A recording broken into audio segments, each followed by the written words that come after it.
నేటి దైవవాక్కు యోహాను సువార్త 15వ అధ్యాయము 2వ వచనం. నాలో ఫలింపని ప్రతి తీగను ఆయన తీసి పారవేయును. ఫలించు ప్రతి తీగ మరీ ఎక్కువగా ఫలింపవలనని దానిలోని పనికిరాని తీగలను తీసివేయును. మనము ఈ వచనంలో చూస్తే మనకు తెలిసిన రీతిగా అనేకులు సువార్త ప్రకటిస్తూ ఉంటారు. కానీ ఆధ్యాత్మికత లేని వారుగాను క్రీస్తును చూపేవారుగా లేకుండా ఉన్నారు. అది తండ్రికి ఇష్టం లేదు. దేవుడు తన బిడ్డలైన విశ్వాసుల్లో కనబడాలని ఆశించే ఫలం ఏమిటంటే మనమందరము క్రీస్తులాగా మారాలని ఆశ. ఫలించాల్సిన అవసరత గురించి మాత్రము చెప్తున్నాడు. ప్రతి విశ్వాసి కొద్దిగానైనా ఫలించాలి. ఒక క్రైస్తవ జీవితానికి నమ్మకం లేకపోతే ఎలా ఫలిస్తాడు? నమ్మకం అనేది చాలా ప్రాముఖ్యమైన విషయం.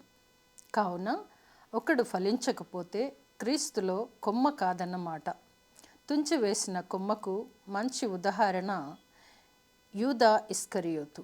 అతడు నిజమైన విశ్వాసి కాదు. ప్రభువుపై నమ్మకం పెట్టలేదు. తాను తవ్వుకున్న గోతిలో తానే పడిపోయాడు. ప్రభువులో ఉన్నప్పటికీ ఫలము లేని తీగగా మిగిలి దూరం అయిపోయాడు. ఒక వ్యక్తిలో పండే ఫలాలను బట్టి వారు ఎలాంటి వారో గుర్తిస్తారు.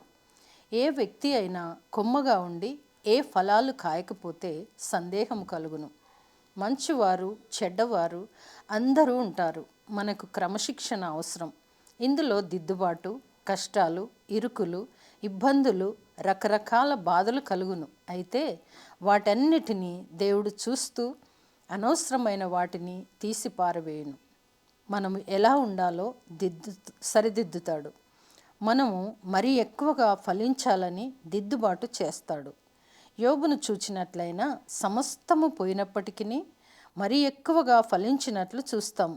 అతనికి ఉన్న గొప్ప నమ్మకము చాలా గొప్పది. మరి నమ్మకము ఎలా ఉంది?